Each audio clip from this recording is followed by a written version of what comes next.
Guys, जैसा कि हमने पिछले एपिसोड में देखा कि लू यांग उस दूसरी दुनिया में चला गया था और वहाँ उसे उसी दुनिया की फेंग फैमिली मिली थी। फेंग फैमिली के लीडर फेंग जिंगजू ने उसे बताया था कि ब्लड गोल्ड एंसेस्टर ने हर तरफ तबाही मचा दी थी, तो अपनी फैमिलीज को बचाने के लिए लेजेंडरी स्वॉर्ड ताओशेन और डार्क ग्रीन के एंसेस्टर ने इस दुनिया को बनाया और इसे एरेबिस रियल्म का नाम दिया। लेकिन इस दुनिया में बहुत सारे रेस हैं जिनसे बचने के लिए एंसेस्टर ने डार्क ग्रीन स्वॉर्ड को एक सील की तरह यूज किया, पर उसकी वजह से dark green sword demonic aura से करप्ट हो गई और किसी के भी कंट्रोल में नहीं आई। इसी वजह से वो सब एरेबिस रियल्म से बाहर भी नहीं निकल पाए, क्योंकि बाहर जाने के डोर को खोलने के लिए एक लेजेंडरी स्वॉर्ड की जरूरत थी, पर डार्क ग्रीन किसी के कंट्रोल में नहीं आ रही थी। लू यांग ने उनसे प्रॉमिस किया था कि वो उन सबको वहाँ से बाहर निकाल देगा, लेकिन उसे डिवाइन रेड बैनर की जरूरत थी ताकि जब वो डार्क ग्रीन को उठाए तो उसकी जगह पर बैनर को रख सके जिससे वहाँ की सील ना टूटे। फेंग जिंगजू ने लू यांग को बैनर दे दिया था। लू यांग उसे ब्लड गोल्ड स्वॉर्ड और स्वॉर्ड डोमेन के खतरे के बारे में बता रहा था। फिर अब हम फेंग जिंगजू को देखते हैं। वो लू यांग से कहता है कि अब हमें इन सब चीजों से कोई फर्क नहीं पड़ता, क्योंकि हम सब हमेशा से इसी जगह पर कैद हैं। अगर हम यहाँ से बाहर नहीं गए तो बाहर की दुनिया नहीं देख पाएंगे और कभी ना कभी डार्क ग्रीन पूरी तरह से डेमोनिक ऑरा से कंट्रोल में आ जाएगी और उसके बाद एरेबिस रियल्म में पूरी तरह से बर्बाद हो जाएगा। यहाँ इस तरह से मरने से बेहतर है कि हम स्वॉर्ड डोमेन के लैंड पर लड़ते हुए मरे। लू यांग कहता है कि यह सब एरेबिस रियल्म के लोगों पर डिपेंड करता है। अगर वो यहाँ रुकना चाहते हो तो मैं उन्हें कुछ नहीं कहूँगा,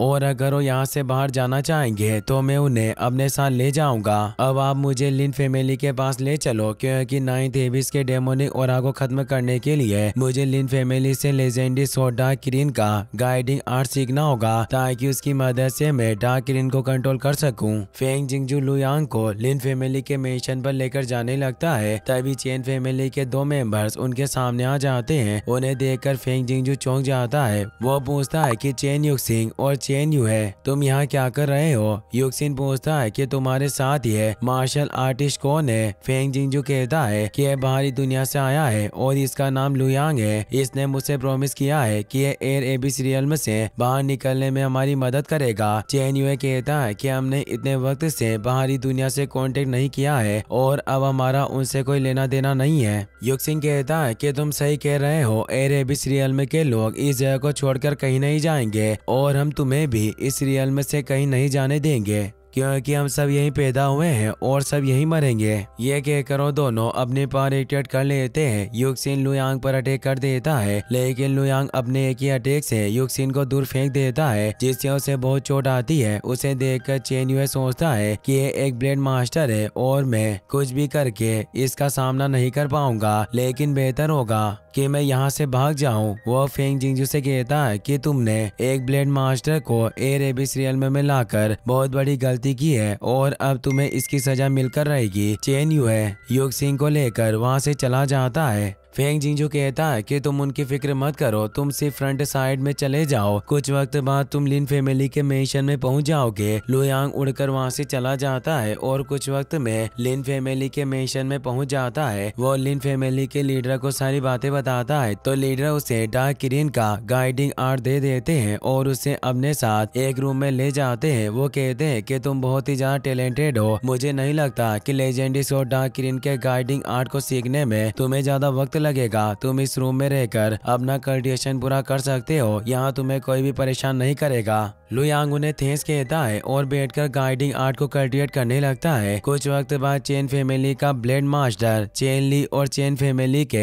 9 स्वॉर्ड किंग्स लिन फैमिली में आते हैं। उन्हें देखकर लिन फैमिली का मेंबर कहता है कि आखिरकार चेन फैमिली का ब्लेड मास्टर यहाँ क्यों आया है? दूसरा मेंबर कहता है कि शायद किसी ने चेन फैमिली को परेशान किया होगा, इसीलिए चेन फैमिली का एक ब्लेड मास्टर और 9 स्वॉर्ड किंग्स यहाँ आए हैं। लेकिन आखिरकार वो कौन है जो चेन फैमिली को परेशान करने की हिम्मत कर सकता है? चेन ली कहता है कि बाहरी दुनिया का ब्लेड मास्टर कहाँ है, मुझे उससे कुछ बात करनी है। उसकी आवाज सुनकर लू यांग अपना कल्टिवेशन करना बंद कर देता है और चेन ली के पास आता है। वो उसे कहता है कि मैं ही बाहरी दुनिया का ब्लेड मास्टर हूँ, मैं तुम्हारे सामने आ गया हूँ, अब बताओ तुम्हें मुझसे क्या बात करनी है? चेन ली कहता है कि मैंने सोचा था कि तुम एक पावरफुल ब्लेड मास्टर होंगे, जाओगे, पर अभी तो तुम सिर्फ स्वॉर्डविल रियल्म के अर्ली स्टेज पर हो, इसीलिए मैं तुम्हें 2 ऑप्शन दे रहा हूँ। या तो तुम जिंदगी भर एरेबिस रियल्म में रहो या अभी के अभी स्वॉर्ड डोमेन में वापस चले जाओ। अगर तुमने मेरी बात नहीं मानी तो मैं तुम्हें जिंदा नहीं छोड़ूंगा।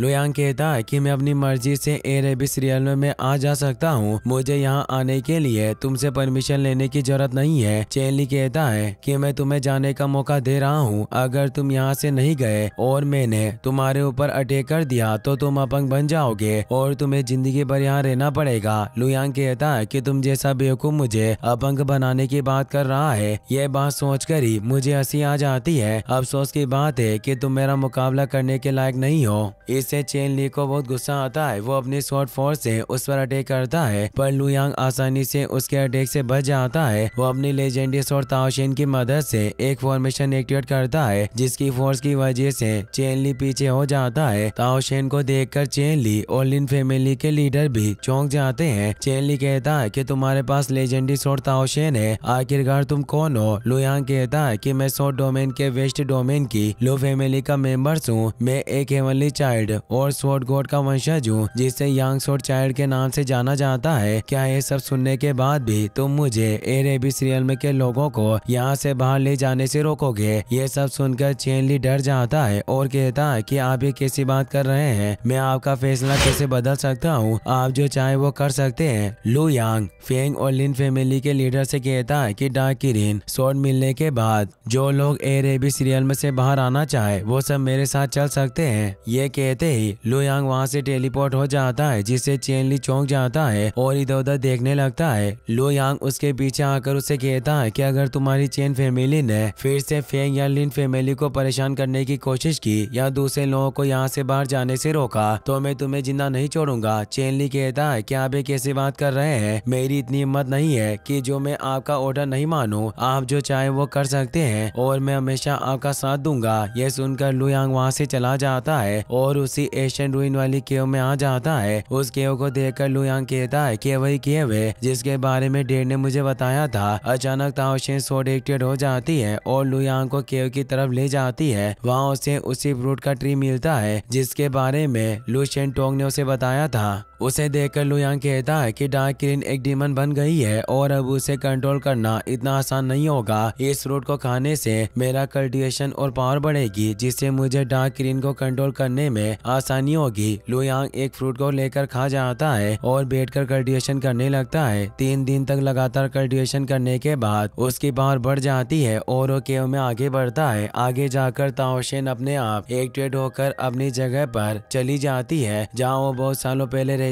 थी। लुयांग को एक दीवार पर कुछ स्पेस मिलते हैं। उन्हें देखकर वो कहता है कि शायद इस केव में मुझे जेन युआन स्वॉर्ड गॉड के मार्शल आर्ट्स को सीखने का कोई तरीका मिल जाए। वो उन स्पेस को टच करता है जिससे वहाँ एक डोर ओपन हो जाता है और ताओशेन फिर से लुयांग की बॉडी में चली जाती है। लुयांग उस डोर से अंदर जाता है और वहाँ उसे डार्क किरीन मिलती है जो डेमोनिक एनर्जी से घिरी हुई थी। लुयांग वहाँ जाकर उसे टच करने की कोशिश करता है पर उसे एक शॉक लगता है। वो कहता है कि 9th एबिस का डेमोनिक ऑरा काफी पावरफुल है। अचानक एक दीवार पर कुछ स्पेल्स एक्टिवेट हो जाते हैं। उन्हें देखकर लुयांग कहता है कि यह तो फिलिंग स्वॉर्ड गॉड के मार्शल आर्ट्स को सीखने का तरीका है। तभी डार्क किरीन लुयांग पर अटैक कर देती है जिससे लुयांग दूर हो जाता है। डार्क किरीन फिर से उस पर अटैक करने के लिए आती है तो लुयांग अपनी ताओशेन स्वॉर्ड लेकर उससे फाइट करने लगता है। डार्क किरीन लुयांग पर एक पावरफुल अटैक करने लगती है लेकिन ताओशेन उसे पीछे लेकर बचा लेती है। तभी डार्क किरीन लुयांग के सामने आकर रुक जाती है और वापस अपनी जगह पर चली जाती है। यह देखकर लुयांग कहता है कि शायद डार्क किरीन एक रेंज के अंदर ही अटैक कर सकती है और अभी मैं अपनी इस ताकत के साथ उसे कंट्रोल नहीं कर सकता, इसीलिए मुझे कोई प्लान बनाकर आगे बढ़ना होगा। लुयांग ताओशेन की जगह पर जाकर बैठ जाता है और कल्टिवेशन करने लगता है। इसी के साथ ये एपिसोड यहीं पर खत्म हो जाता है।